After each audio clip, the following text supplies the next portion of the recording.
So delayed gratification in business and purpose. Ooh, business. Yep. Yep. So when building businesses, ministry, or purpose, one spouse may feel unseen, one may feel overworked, one may feel unsupported. We was talking about that one day, about how it's very important to support each other. That's right. In our goals, especially if the goals are realistic. That's right. But when financial troubles fall into the place sometimes the temptation to say is to say, well, let's get off. You can get back to your goal later.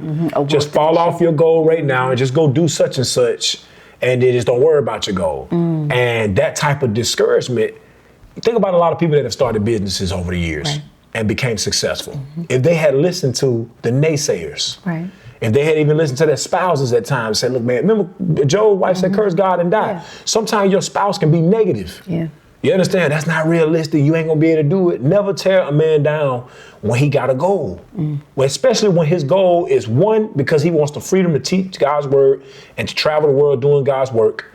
And two, it's so that he can take care of you and the family. It ain't to get rich. No. When a brother got a mindset like that, he need that support from his spouse.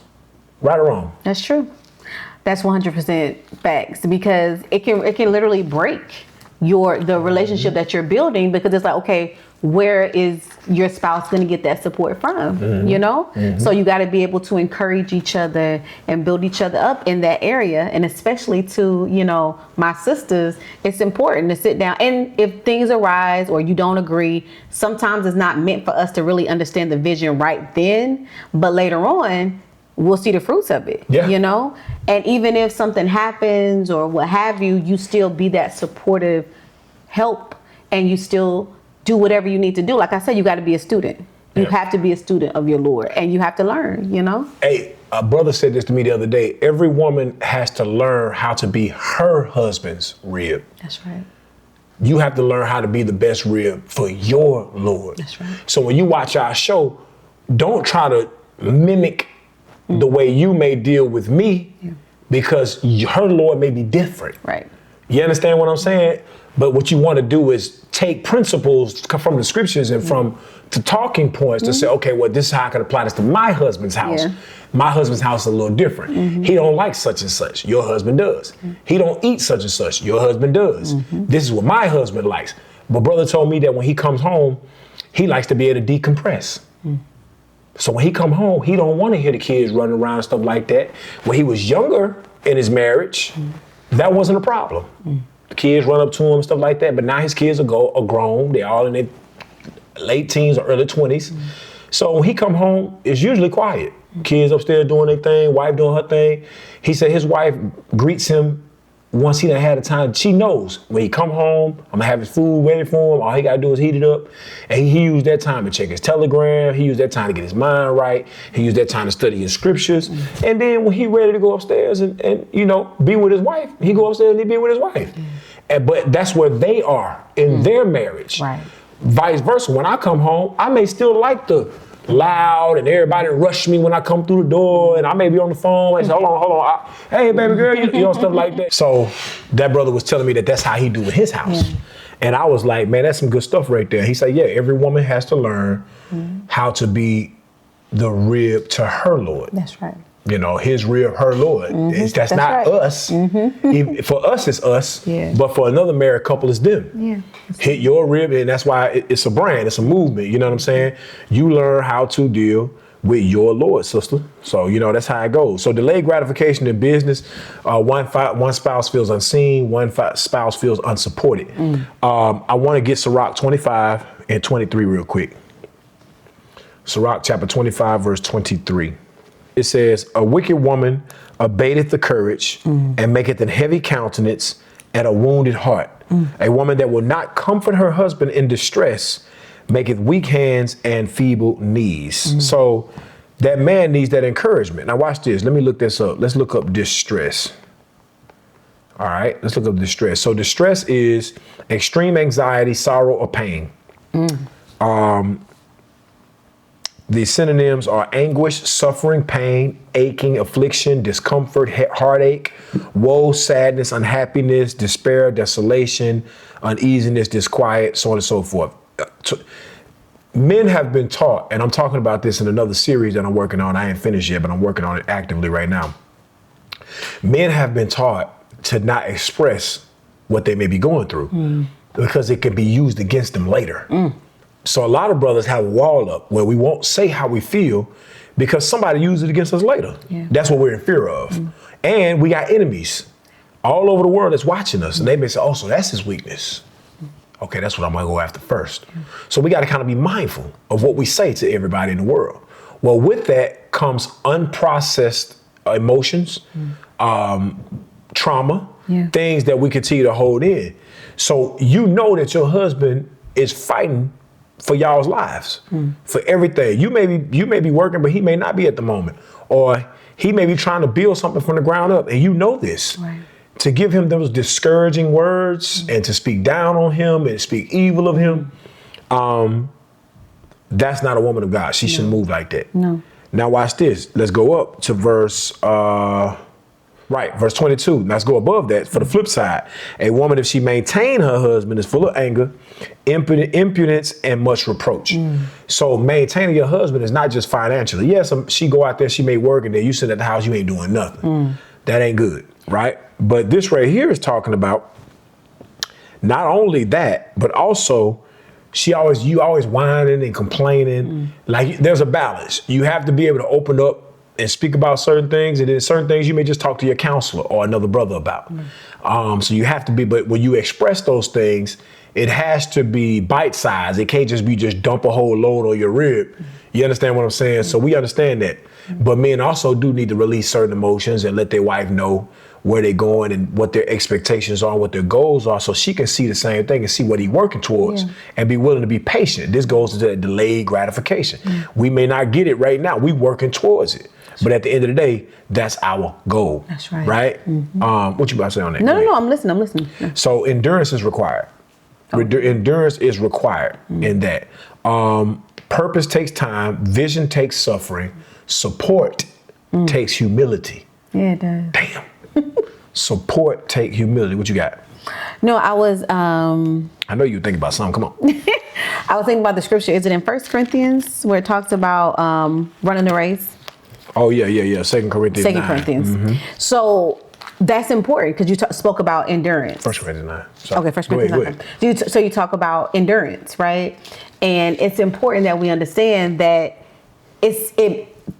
throughout that race, you go through a lot. Like I just use a running. Come on, bring it out. Tell them what it is. You know, and you start off, you're good. You know, then you hit that wall. What makes you experienced in this? Why are you using this? I used to run a little bit, you know, back in the day. What you did? What's my running track? Yeah. Oh, okay. Good. Are you trying to say like right now? No, I was talking about when you was in high school. Oh, okay. I did. Okay. That's what gives you the experience to say what you say. To talk about that, right. So whenever you are training, it's a lot. Your body goes through a lot. Mentally, you have to prepare yourself. So I love, how the scriptures, paint the picture of it being a race. But you have to be able to complete that race. But you're going to go through your body, like I said, mental. You're going to go through a lot of things. But at the end, you're running so that you could obtain that prize, which is the kingdom. So whenever you're going through it and you're having all of those emotions and your body's aching and you're feeling like you want to quit and you want to give up, you got to understand, like you was talking about, exercising those muscles to be able to push. So the next race that you have to go through, whatever, if your Lord loses his job or have to go through something, and then you're like, okay, well, I've already started training for this. So now this next race, you may be doing a 5K now, for example. So break down to me the mindset because you got long distance racing and then you got short distance, which is like 100 meter, 200 meter, 400 meters, not really short. Even though it's quick, it's still a distance. It's still a distance, yeah. But what about like cross country? Like running mile? I know. But what goes through the mindset? What goes on in a runner's mind during those type of races when it's a long race? Like how can you prepare for something like that and even finish? Because some people don't have that endurance. What'd you go through? So I would say training spiritually, if we correlate it with the scriptures. But even a real race, a real race, what's the process? So a process is you have to, if you are serious about, completing the race, you have to tell yourself, I'm going to get through it. right? So you start at the finish line, at the starting line, and you're ready to go. And then you see your competition and all of that. But see, I was a sprinter. I was not a long distance runner. But in order to train for, track and field year round, I would start doing cross country in the summer to get myself prepared for, indoor track and field and then outdoor track and field. So it was a lot of times where I was like, okay, I'm going to stop. I'm not going to continue. But I noticed the effect it had on my body when I actually really was training and did what I needed to do in the off season. I saw it later on, when I got ready to transition to, just a short sprints. But to prepare yourself for, a marathon or, 5K run, you really got to make sure that you right mentally, because you could pass out if your body's not trained right, if you're not eating right. So it's a lot of things that you have to make sure that you are prepared for. So it's a lot, but you have to have that mentality to finish, not give up. So yeah. Right. So it's so that I just now cut myself in the gym. Cut. Okay, we did go this week. We went twice this week so far. Okay, tomorrow. We gotta get it in. Okay. Got to. What, did I go? Yeah, twice this week so far. Yeah, we did. These last 2 days. So, but yeah, we gotta get it back in. But anyway, so that now that's the reason I asked for that is because when you transfer that over into spirituality and walking with Christ, it's the same thing. You have to build up that endurance. And you build up that endurance through the trials, through the tribulation, and still pushing through it because you have a goal in mind. So even when it hurts, you continue to push. And so that's when you start a business, when you're trying to push this truth, when you're trying to travel to do the work, when your husband's gone a lot because he's doing the work, whatever the case may be, you have to build up that endurance to prepare for those times. And then ultimately, when things hit the fan in the latter days, like the Bible prophesied it will, you'll be ready for that. That's what I'm saying? Our Lord's will. Yeah. So the spouse who supports in obscurity will celebrate in visibility. Meaning, if you stick with your spouse when they're going through their tough times, they'll be there in the end. Like Drake said, you weren't with me shooting in the gym. Got to be with him shooting in the gym. So let's move on real quick. So we at section 5. Go ahead. No, I was gonna say, to be able to appreciate building something with your spouse, you have to be there. Yeah. From the time where we're trying to figure out how we're going to do it, and then you actually make it to that level to say, we're doing it. We're becoming successful, and to express how proud of you are of each other for being a support to each other. Right. That's a beautiful thing. That's a beautiful thing. Yeah. Yep. Because we trying to, what's that, 1 Peter 3? 1 Peter chapter 3. And where we at? Yeah, 1 Peter 3 and 7.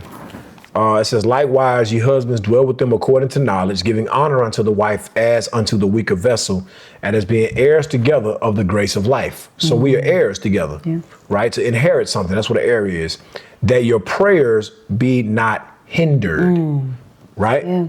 So we trying to inherit that blessing. Keep reading. Finally, be all of one mind, having compassion one of another, love his brethren, be pitiful, be courteous, not rendering evil for evil or railing for railing, but contrariwise blessing, knowing that ye are thereunto called, that you should inherit a blessing. Oh, I love that. So we trying to inherit a blessing together, but we can't do it if we're at odds. Yeah, we can't do it if we constantly are at each other's neck. Go ahead. Got to have that one mind. Yeah, one mind. So if we're building something, trying to start a business, we got to have one mind. Yep. If it's something concerning the children, and later what we're trying to build and get them on the right path to whatever goals we've set forth for them, you got to be on one mind. Yeah, you got to strive for it together. So that, and then there'll be roadblocks in the way to cause you to try to deviate from the goal. Yeah. But you have to have the mental fortitude to say, no, we're going to push through because we have a goal. Hi, I'm Gedaliah Israel, and if you're liking the content of His Rib, Her Lord, do us a favor and donate below. You can see our cash out below. Help us take this to another level. Better equipment, better setup, better studio. We're trying to do it big. We really need your help. If you like this content, if you like this movement, if you like the fact that marriage is back and that the word of God is going to take precedent over all our emotions and feelings and get us back on track, then donate, because His Rib, Her Lord, our job is to continue to push this thing forward. Help us out.